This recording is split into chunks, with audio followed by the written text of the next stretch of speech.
Sanibonani guys, igama uNgqibile niphathela amazwibela ekubaba angumhla ka-20 July.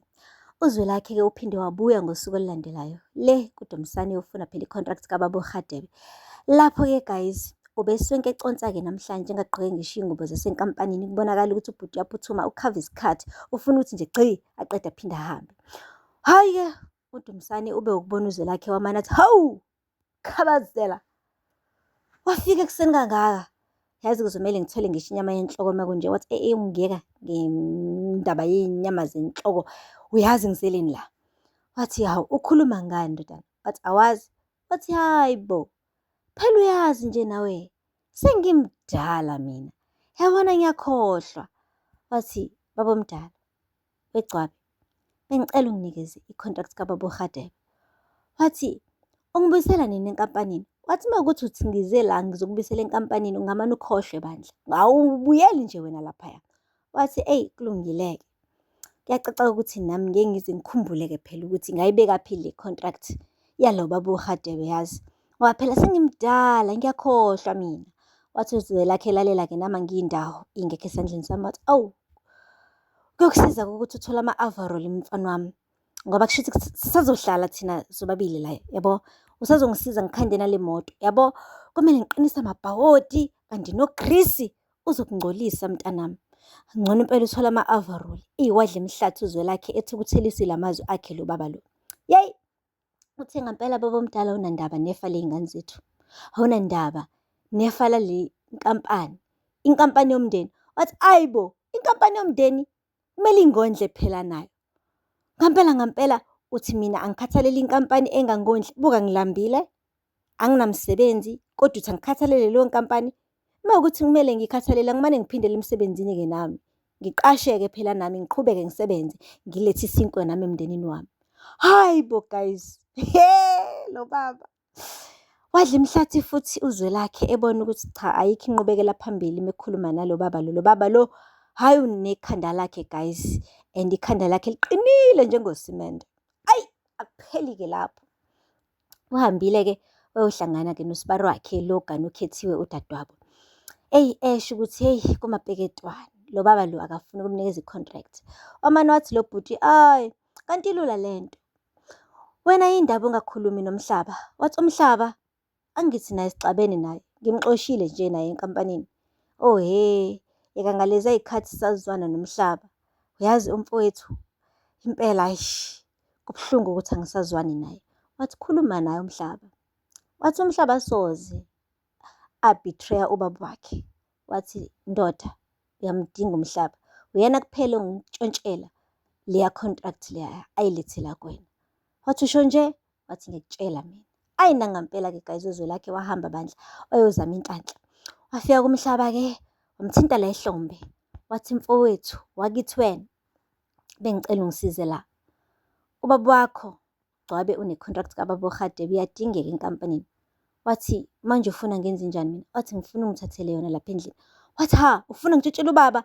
Wathi lalela akusikona ukuntshontsha lokhu, ukuletha into yasenkampanini back enkampanini. Uyena uGcwabe ontshontshele le contract, akufuze engabi lapha endlini. Cabangela ikusasa ley'ngane zethu, iy'ngane zethu le, ikusasa nefa labazukulu bey'ngane zethu, like izizukulwane nesizukulwane sizobe sidla kule nkampani. Akumelanga sihlale sibuke icekele kaphansi. Hayi nangampela-ke guys uMhlaba wakhipha amehlo, kubonakala ukuthi uyasaba lento ayithunywayo kodwa futhi uyafuna ukumsiza uzwelakhe ukuze abuyise isithunzi sakhe phela baphinde bezwane njengobhuti bandawonye. Guys ufikile lapha endlini-ke uMhlaba wafica kahle ubaba wakhe ku-good mood. Yeyi ubeke ku-good mood uDumisani. Wambuza wathi baba wajabula kangaka? Wathi ndodana ungayeka nokujabula uyimina wena, uyazi ngikudala uzwelakhe uzoza la ezosincenga ethi sibuyele emsebenzini. Wathi hayi bo baba ukhuluma yini manje lo yishoyo kanjani? Wathi thula ubheke wena, yabo manje kumele si-celebrate, sihambe sothenga inyama yenhloko. Hhayi ubeyihalela-ke inyama yenhloko namhlanje, uyiqale ngokuyimemeza ngesikhathi kusafika uzwelakhe, namanje sekufika indodana yakho usayisho le nyama. Wathi mntanami asihambe soba u-2 siyodla inyama yenhloko ngoba maduzane kumele sihlele indaba yokuthi sibuyela kanjani emsebenzini, uzwelakhe uyeza uzosilanda. Hayi bo, uMhlaba wathi ngeke baba kumele ngiqale ngigeze mina. Wathi, "Oh, usageza? Kulungile-ke mina ngiyakushiya. Ungabe-ke mase sengihambile ungikhumbule la sengidla inyama ngedwa." Wathi, "Hhayi hamba hamba Gcwabe kulungile." Wahamba guys uDumisani. Umshiya la endlini nje umhlaba akazile ukuzogeza. Uzoba phansi phezulu ukubheka le contract kababa uRadebe. Uyibheke wayibheka i-contract. Uyafihla lo mkhulu. Wabheka ngaphansi kombhede, wabheka phansi kwamatrasi, bheka phansi kwamakhabinethi, odrop. Yeyi! Lutho i-contract. Wahefuzela, washisela, waqaqa inkinobho yeskipa. Hayi bo! Lutho i-contract. Kuthe ngesikade. La ethi uyalunguza lapha emva kwe-picture. Ubona into emhloshane elokhu ilunguza kancane, ivele ngomsele. Wathi uyayiphakamisa i-picture, qatha kuyani i-contract phansi. Ayi! Wayicosha ngovalo guys, eqhaqhazela. Uma ethi uyayifunda, hawu, ibhalwe igama likaRadebe. Wayithatha wayigoqa kahle, wayishutheka phakathi kwefayili. Uthe methi qala nangu Gcwabe. Heyi! Wamane waqhaqhazela umhlaba. Wathi ubaba wakhe wenzani wena? Wenzani wena? He! Ayi guys, ubanjiwe lo muntu.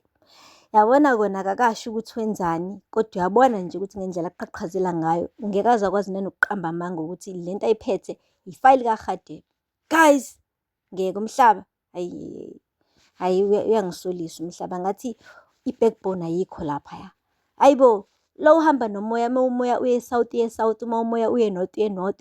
Hayi ngeke. Uma uzwelakhe ethi enza ukuthi uyakwenza nobaba bakhe methi enza ukuthi uyakwenza, and enjalo nje uyahluleka nanokufihla, uhlezi ebanjwa. Guys, anyway asikho lapho. Uzwelakhe njengoba kade ngangishilo na last week. Ayi umachwepheshe ubhuti zamnetha left, right and center. Uthe kusanjalo esadingida-ke le ndaba le kababa omdala wakhe ye-contract kababa uRadebe. Hayi bo, waphinde wathola indaba ezibuhlungu zokuthi uBahumi i-ex yakhe imfuna phansi phezulu. uMandla-ke guys uHlatshwayo ubekade-ke esebhizi ebhala kwi-status ukuthi-ke i-happy anniversary yakhe noBahumi ya-8 years. Usisi wakhe-ke uDelilah umtshelile ukuthi hayi wena kada le ndoda izongimoshela. Ibhala kwi-status lapho ukuthi nina nisathandana and ni-celebrate 8 years anniversary manje. Uthi lungisa lento ngoba ngisho uma nobaba sebeqala ukukhathazeka. Wena uyoganela kaMkhize manje, what is happening?